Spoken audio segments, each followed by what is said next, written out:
आज सुबह जल्दी उठकर हम सब ने जो है नहाकर जल्दी से अपनी जो है पूजा कर ली है।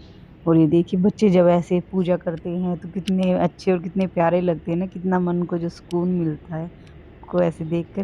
और जब भी रौनक घर पर आता है, ये भी हमारे साथ बैठकर पूजा करता है। बेटी जो है आज स्कूल गई है इसलिए वो यहाँ पर नहीं है, और मैंने जो पूजा कर लिया और उसके बाद ये दोनों अपना जाप कर रहे हैं। और ये तो इस माला को एकेडमी में भी लेकर जाता है। कहता मम्मी जब भी वहाँ पर मुझे टाइम मिलता है तो मैं ज़रूर इस माला का जाप करता हूँ। शाम को या सुबह तो टाइम नहीं मिलता, तो रात को ज़रूर करता है।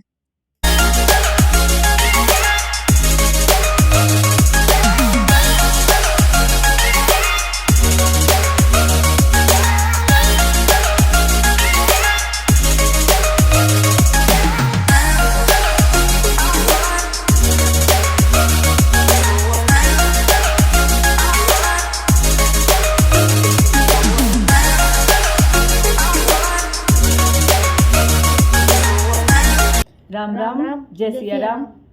आज मैं अपने बेटे को जो एकेडमी छोड़ने जा रही हूँ। अभी इसको आए हुए 1 वीक हो गया है। जब ये आया था तभी मैंने वीडियो में आप लोगों से इसको मिलवाया था। और आज जो ये एकेडमी वापस जा रहा है और मैं इसको छोड़ने जा रही हूँ। मैं इसको लेने बल्कि मैं बिल्कुल ही कम जाती हूँ, लेकिन छोड़ने ज़रूर जाती हूँ। सोचती हूँ कि इसके साथ और थोड़ा सा टाइम जो मुझे मिल जाएगा, गाड़ी में हम थोड़ी सी और मस्ती कर लेंगे। जब इसको मैंने पहली बार एकेडमी में डालने के लिए हमने सोचा था, एकेडमी सर्च कर रहे थे। जो एकेडमी हमने सर्च की उसका मेन रीज़न तो यही था कि स्कूल में जो भी मैंने देखा इतनी अच्छे से इसकी पढ़ाई नहीं हो रही थी, और ट्यूशन टीचर भी जो घर पर भी आते हैं या एकेडमी में क्लासेस देते हैं, तो जिस तरीके से बच्चे का जो बेस बनाना चाहिए ना, उस हिसाब से वो नहीं बन रहा था। तो मैं इसके लिए वैसे ही कोई हॉस्टल सर्च कर रही थी। तो उस टाइम पे मैंने इसके लिए जो हमने एकेडमी देखी, सुखोई एकेडमी, तो ये मैंने यूट्यूब पर देखी और ये एकेडमी मुझे बड़ी अच्छी लगी। इसमें मैंने कम से कम 2-3 बार विजिट किया एडमिशन कराने से पहले। जो इसका एंट्रेंस जो टेस्ट भी हुआ, लेकिन जब इसका एडमिशन कराया तो 2 साल पहले बड़ा छोटा था, और मुझे मेरा मन बिल्कुल वो हो रहा था कि कैसे ये वहाँ पे रहेगा, छोटा है, कैसे खुद से अपना जो नहाना, कपड़े वगैरह तो खैर वहाँ पे मेड धोती है, लेकिन अपने अरेंज करके रखना, खाना खाना खुद से, सारी चीजें करना। क्योंकि जब ये यहाँ पे रहता था इसको हम अपने हाथों से ही खाना खिलाते थे, सब कुछ वो है ना, बेड पे सर्व किया हुआ मिल जाता था इसको। लेकिन फिर जब वहाँ पे मैंने डाला और 2 महीने के बाद जब मैं एकेडमी में गई, मैंने देखा तो वहाँ के डिसिप्लिन ये बिल्कुल अच्छे से है, जो उसमें वो कहते हैं ना घुल मिल गया था। इसको ज्यादा दिक्कत नहीं हुई। कई बच्चे होते हैं जैसे वो वापस भी चले जाते हैं, उनको ज्यादा दिक्कत होती है, लेकिन ये इसका जो शुरू से ही ऐसा मिजाज कुछ है कि ये हर तरीके से हर इंसानों के साथ जल्दी घुल मिल जाता है, और ये उस माहौल में अच्छे से एडजस्ट हो गया। वरना बच्चे जब पेरेंट्स छोड़कर जाते हैं, क्या हो गया बेटा, बच्चे जब उनके पेरेंट्स बच्चों को छोड़कर जाते हैं ना तो वो रोने लग जाते हैं, लेकिन ये कहता नहीं नहीं आप जाओ, और ये बड़ा खुश होकर जाता है एकेडमी। इसको जब एकेडमी में डालने की हमने सोची तो बस यही सोचा कि आगे चलो बच्चे का भविष्य जो बन जाएगा। सिर्फ बच्चों के लिए, आगे के लिए सोचकर ही हमने ये डिसीज़न लिया। वरना कौन पेरेंट्स ऐसा है कि वो ये चाहेगा कि उसके बच्चे उससे दूर रहे या इधर कहीं बाहर रहे। लेकिन ये बड़ा ही मुश्किल होता है पेरेंट्स के लिए, माँ बाप के लिए। लेकिन जब बच्चों के बारे में सोचते हैं ना कि हाँ आगे वो कामयाब होंगे और हमें जो प्राउड फील कराएंगे, तो इसी वजह से ये डिसीज़न लेना पड़ता है कि हमारे बच्चे क्या करेंगे, माँ बाप का नाम रोशन करेंगे आगे चलकर। हाँ करेगा। हाँ, क्योंकि अब मेरे को यहाँ 1 वीक पूरा हो चुका है, खूब मस्ती कर लिया, तो इसलिए मैं हॉस्टल जा रहा हूँ। मेरी वो एकेडमी खुल चुकी है, पढ़ाई का टाइम हो गया, तो बस पढ़ाई क्योंकि बताए बड़ा होकर मेरे को कुछ बनना है। तो 1 वीक मैंने पूरे मौज मस्ती काटी, इसलिए अब पढ़ाई का टाइम हो गया, कुछ बना बड़ा हो गया बनना है, तो जा रहा हूँ। कहाँ जा रहा है? एकेडमी। तो यही रीज़न था कि अच्छे से पढ़ाई हो जाए, क्योंकि यही उम्र होती है बच्चों की।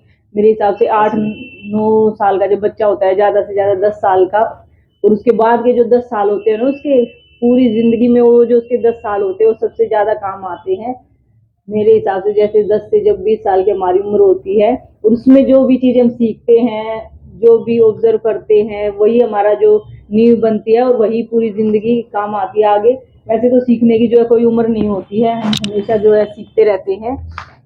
और सीखते भी रहना चाहिए। मैं ये नहीं कहूंगी कि एक उम्र के बाद हम ये बोलेंगे हमें ये नहीं सीखना। सीखने की कोई उम्र नहीं होती है। जहां भी जो भी हमें अच्छी बात लगे उसको सीखने में कोई बुराई नहीं है, उसे कैच कर लेना चाहिए। मैं बस यही कहूंगी कि अपने बच्चों को शिक्षा और संस्कार ये दो ही चीज अच्छे से दीजिए, क्योंकि शिक्षा और संस्कार दो ऐसी चीजें हैं कि कोई भी आपके बच्चे से या आपसे कोई भी उनको छीन नहीं सकता, और वो पूरी जिंदगी ताउम्र हमारे साथ चलती है, काम आती है। अगर आप अपने बच्चे की परवरिश अच्छे से कर देते हैं, उसमें संस्कार अच्छे से अगर आ जाएंगे कि कैसे उसको जिंदगी को जीना है, कैसे उसको लोगों को समझना है, ये चीजें जो उसके स्टार्टिंग से उसके अंदर अगर हम डाल देते हैं तो कभी भी आगे जाकर मार नहीं खाते हैं बच्चे। और आज जो ये जा रहा है, और अब ये करीबन 2 से 3 महीने बाद, 2 से 3 तो क्या, अब ये मार्च में जब होली आएगी तब आएगा। चलो लेट हो रहे हैं, और तभी मैं अकेडमी में जाएंगे तो भी इससे मिलवाएंगे। क्या हो गया? लेट हो रहे हैं, चलो। तो अभी मैं जो इसको छोड़ने के लिए जा रही हूँ, और अभी मैं दिखाती हूँ कि अभी इसकी पैकिंग करनी जो है बाकी है, और अभी इसकी पैकिंग जो है ये खुद से भी कर लेता है वैसे तो, लेकिन घर पर आता है तो मैं ही करती हूँ। और ये जो पैकिंग है वैसे तो मैं पहले दिन ही कर कर रख देती हूँ अच्छे से सारी चीजों को, लेकिन कल जो हम शाम को कहीं चले गए थे इसी वजह से नहीं कर पाए। वैसे तो जो सारा सामान है इसका रौनक का मैं एक साथ इकट्ठा ही एक अलमीरा में रखती हूँ, क्योंकि इधर उधर होने से फिर चीजें मिलती नहीं है। और वहां पर सर्दी जो है कुछ ज्यादा ही होती है, क्योंकि आसपास में खेत है, हरियाली ज्यादा है, तो दिल्ली के मुकाबले जो है वहां पर ठंड ज्यादा होती है, इसलिए इसके जो बॉडी वार्मर वगैरह भी मैं साथ में रखती हूँ।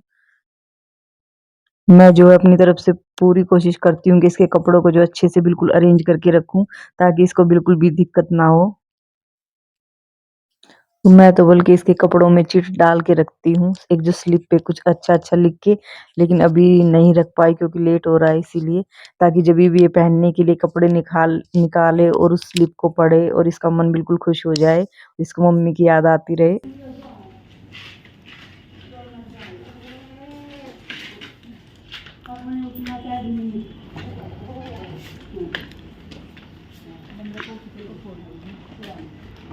जल्दी आ बेटा। हैं? अच्छा अच्छा। Bye bye. बाय रौनक। होली होली बाय।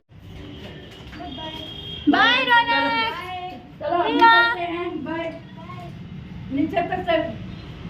छोड़िए हम।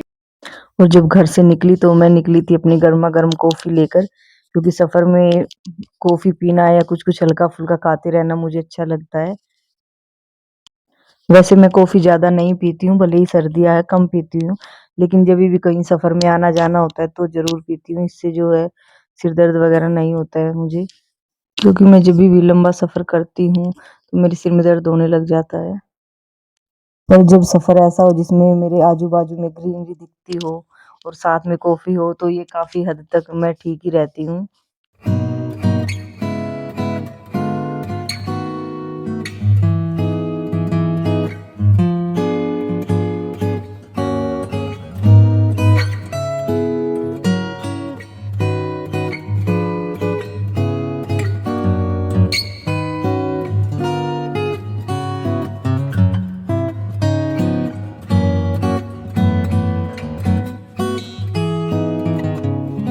और रास्ते में ये आती है बजरंगबली की एक 108 फुट की ये जो बड़ी मूर्ति है, और ये जो बेटे की एकेडमी से भी दिखती है, उसकी छत से भी।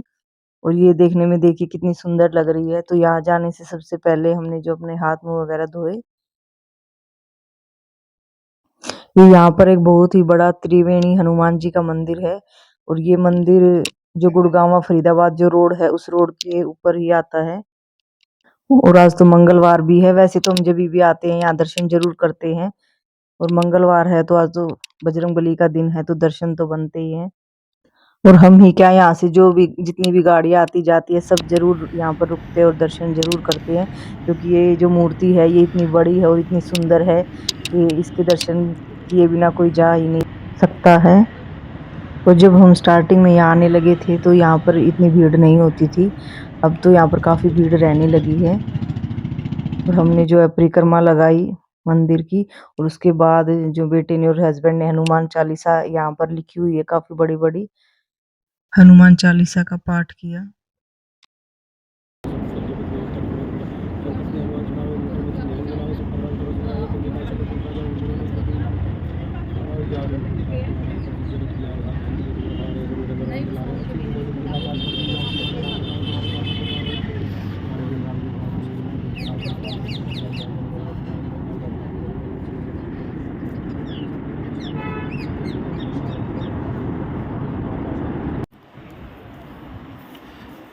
तो यहाँ का जो वातावरण है वो इतना शांत था, इतना पीसफुल था। ये पक्षियों की चहचहाट की आवाज़ भी आपको वीडियो में भी सुनाई दे रही होगी, और वो भी आ रही थी।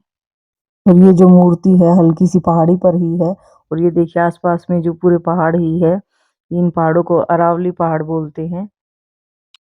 और इस पहाड़ी पर आकर और आने के बाद जो बजरंगबली के दर्शन करने के बाद तो जो थकावट है बिल्कुल ही गायब हो जाती है। मन बिल्कुल खुश हो जाता है एकदम से।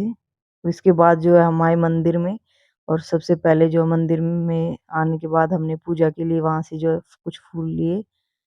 उसके बाद ये जो है बिल्कुल जस्ट पास में ही ये मंदिर है, त्रिवेणी हनुमान जी मंदिर।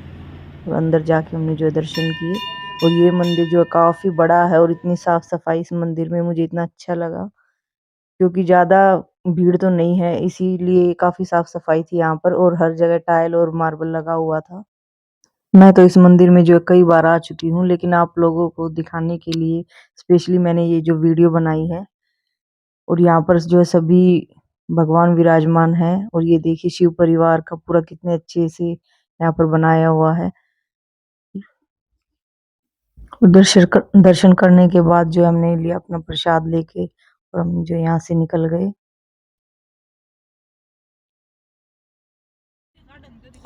और इसके बाद जो है रौनक को लग गई थी भूख। भूख क्या, ये जो पैटीज है यहाँ पर मिलती है, ये इतनी टेस्टी लगती है कि इसको हम जरूर खाते हैं जब भी आते हैं। एक बिल्कुल छोटा सा ठेला यहाँ पर लगा रहता है, जस्ट सामने ये पैटीज की एक फैक्ट्री भी है यहीं पीछे ही पास में। तो हम जब भी यहाँ से आते जाते हैं तो पैटीज जरूर खाते हैं। हालांकि मुझे ये सब चीजें ज्यादा पसंद नहीं है, लेकिन ये वाली जो पैटीज होती है ये मैं जरूर खाती हूँ। ये काफी साफ सफाई से जो भैया इनको बनाते हैं, मैंने देखा हुआ है अच्छे से। और ये पैटीज खाने के लिए यहाँ पर जो काफी गाड़ियाँ रुकी रहती है, मैंने देखा है जो जितनी भी गाड़ी आती जाती है ज्यादातर रुक कर ये पैटीज खाते हैं। क्या हुआ बता। हम हॉस्टल जाने की प्लानिंग कर रहे थे, देखा मैं तो पहले ही समझ गए जाते कि जैसे इस वीडियो पे चल रहा नहीं, हॉस्टल तो पूरा खाली पड़ा था। हाँ बच्चे छुट्टियों पे गए, कुछ होने वाली है गड़बड़।